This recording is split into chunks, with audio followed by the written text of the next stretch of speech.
사랑. 수많은 시인과 철학자가 그 의미를 정의하려 애썼고, 수많은 노래와 이야기가 그 감정을 노래했습니다. 어떤 이에게 사랑은 행복을 주는 감정이지만, 또 어떤 이에게는 깊은 고통과 집착으로 변질되어 다가오기도 하죠. 오늘 들려드릴 이야기는 사랑이라는 명목으로 시작돼 끝내 비극을 맞이한 나쁜 사람의 이야기입니다.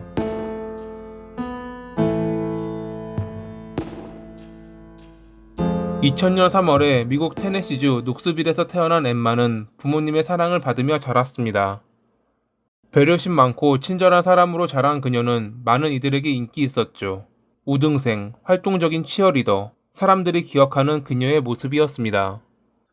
그녀는 고등학교에 들어갔을 무렵 자기보다 2살 많은 윌리엄이라는 남성과 사귀었습니다. 미식축구 선수였던 그는 서글서글한 성격 때문에 인기가 많았는데 치어리더였던 엠마에게 반해 고백했고 그녀가 받아들여 연인이 된 것이었죠.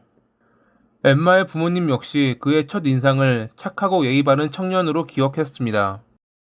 남들이 보기에 둘은 선남선녀 커플이었고 개인 SNS에 올린 둘의 다정한 모습은 보는 이들에게 부러움을 샀습니다.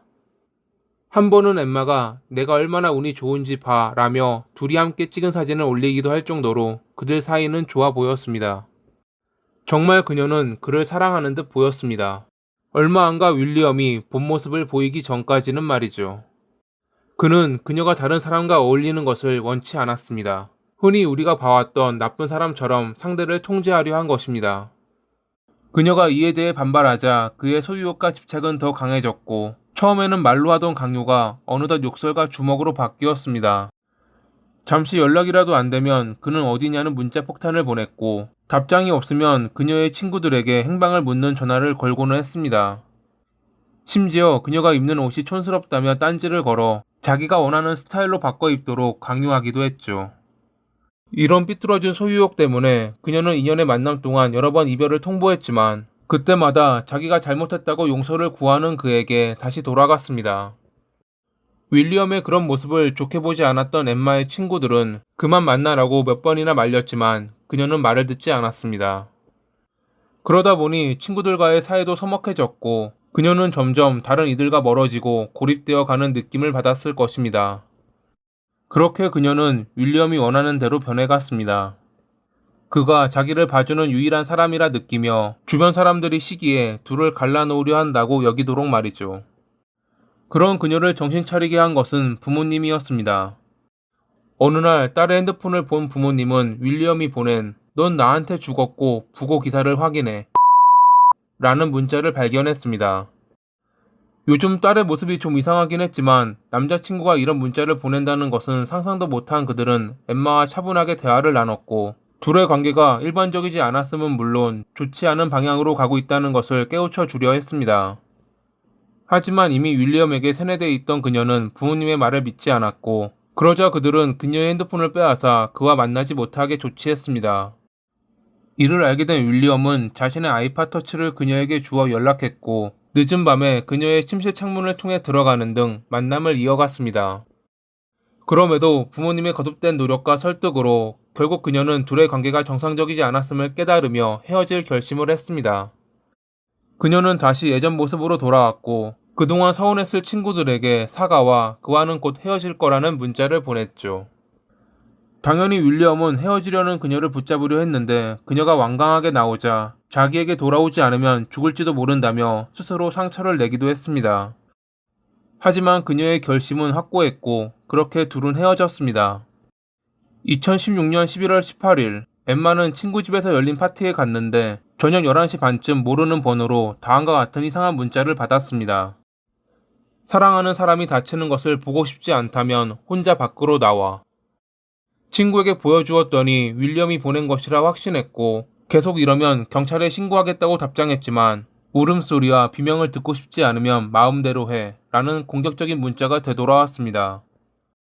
결국 그녀는 친구와 함께 밖으로 나가 확인하기로 했는데 그들의 예상대로 근처 도랑에 엎드려 있는 윌리엄을 발견했습니다. 그는 자신이 머리를 공격받은 뒤 깨어나니 여기였다며 어떻게 이곳까지 왔는지 모르겠다고 주장했죠. 그런 그에게 그녀는 이제 우리는 헤어졌으니 그만 내버려 두라고 말했고 그러자 그는 표정이 굳어지더니 일어나 길을 따라 걸어갔습니다. 당시 길을 가는 도중 윌리엄은 친구에게 전화해 자기가 누구에게 공격받고 어딘가에 버려졌다고 말했는데 친구가 경찰에 신고하려 하자 일이 커지는 것은 원치 않는다며 전화를 끊었다고 합니다. 다음 날인 11월 19일, 토요일이었던 이날 집에 혼자 있던 엠마는 초인종 소리에 밖을 내다봤는데 검은색 후드를 입고 선글라스에 마스크까지 낀 한 남성이 서 있는 것을 발견하고 가족과 친구들에게 문자를 보내 도움을 청했습니다.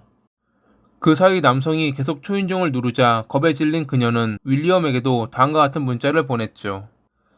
난 네가 정말 싫지만 지금 네가 필요해. 몇 초 만에 그는 곧 간다는 답장을 보냈고 그가 도착했을 때 검은 후드를 입은 남성은 사라진 뒤였습니다. 뒤늦게 딸의 문자를 확인한 엠마의 어머니가 집에 왔을 때 둘은 마당에서 이야기를 나누고 있었습니다. 그녀가 윌리엄에게 돌아가 달라고 요청하자 그는 조용히 떠났다고 합니다. 엠마에게 있었던 일을 전해들은 어머니는 증거는 없었지만 검은 후드의 남성이 윌리엄이라고 확신했습니다. 그가 딸을 예전처럼 자기에게 의존하게 만들기 위해 자작극을 벌인 것이라고 말이죠. 불안한 마음에 그들은 보안 장치를 설치했는데 이틀 동안 별다른 일은 발생하지 않았습니다. 그리고 11월 21일 아침 일찍 일어난 엠마의 어머니는 그녀를 깨우려고 불렀지만 평소처럼 대답이 돌아오지 않자 방으로 갔습니다. 그녀는 침대에 누워 있었는데 흔들어 깨우려고 다리를 만진 순간 어머니는 무언가 잘못됐다는 것을 느꼈습니다. 엠마의 몸이 너무 차가웠던 것입니다. 맥박도 뛰지 않아 911을 불렀지만 이미 그녀는 사망한 상태였습니다. 경찰은 벽에서 2개의 총알 자국을 발견했고 누군가 외부에서 총을 쏴 그녀를 살해했다는 것을 확인했습니다. 너무도 정확한 총알 각도로 보아 그녀의 방 구조를 잘 알고 있어 계획적으로 살해하기 위해 저지른 범행처럼 보였죠. 당연히 가장 먼저 의심받았던 이는 윌리엄이었습니다. 일단 경찰은 그를 만나기 전에 그와 친했던 친구 A와 B를 먼저 만났는데 A는 이틀 전 윌리엄이 자기를 노리는 사람이 있어 방어 목적으로 훔친 할아버지의 총을 보여주었다고 증언했고 B는 범행이 일어난 날 자정 무렵에 윌리엄이 전화를 걸어 총에 남은 지문을 제거하는 방법을 물어보았다고 증언했습니다. 이어 경찰은 윌리엄을 만나 신문했는데 그는 그녀가 사망한 줄 몰랐다며 자기를 의심하는 그들에게 당일에 줄곧 친구 B의 집에 있었다고 주장했습니다. 하지만 이미 B와 대화를 나눴던 경찰은 그가 거짓말을 한다는 것을 알고 있었죠. 총을 갖고 있다는 것을 확인하기 위해 경찰은 그를 풀어주었고 친구 A와 B에게 도움을 요청했습니다. 분명 그는 그들에게 도움을 청할 것이니 도청기를 그들의 몸에 설치한 뒤 총이 있는 장소를 말하도록 유도하라고 말이죠. 예상대로 얼마 안 가 그는 그들에게 총을 버리는 데 도와달라고 요청했습니다. 자기는 절대 범인이 아니지만 총을 갖고 있다는 것을 경찰이 알게 되면 오해를 살 여지가 있다는 것이 그의 주장이었습니다. 그들은 결백하다면 차라리 총을 경찰에게 보여주라고 말했지만 그의 절대 싫다는 말에 버리는 걸 도와주겠다며 총이 있는 곳으로 가도록 유도했습니다. 그렇게 몇 시간 뒤 경찰은 아버지의 집에서 총이 들어있는 쓰레기 봉투를 들고 나오는 그를 체포하는 데 성공했습니다. 당시 그가 들고 나왔던 쓰레기 봉투에는 엠마를 불안하게 했던 남성이 입은 것과 같은 검은 후드도 들어있었다고 합니다. 그가 갖고 있던 총이 범인이 사용한 것과 일치한다는 검사 결과가 나오고 나서야 그는 범행을 인정했는데 자기는 절대 그녀를 살해할 생각은 없었다고 주장했습니다.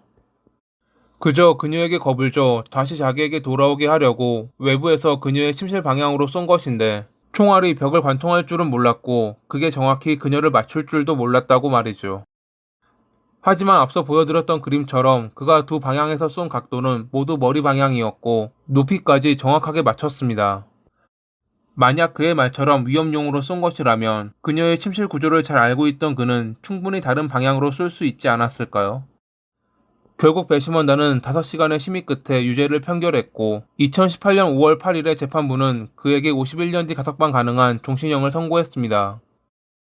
자신의 집착 때문에 70대가 되어서야 사회로 나올 가능성이 있는 윌리엄.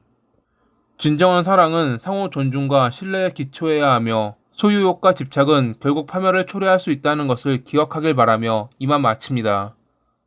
오늘도 시청해주셔서 감사합니다.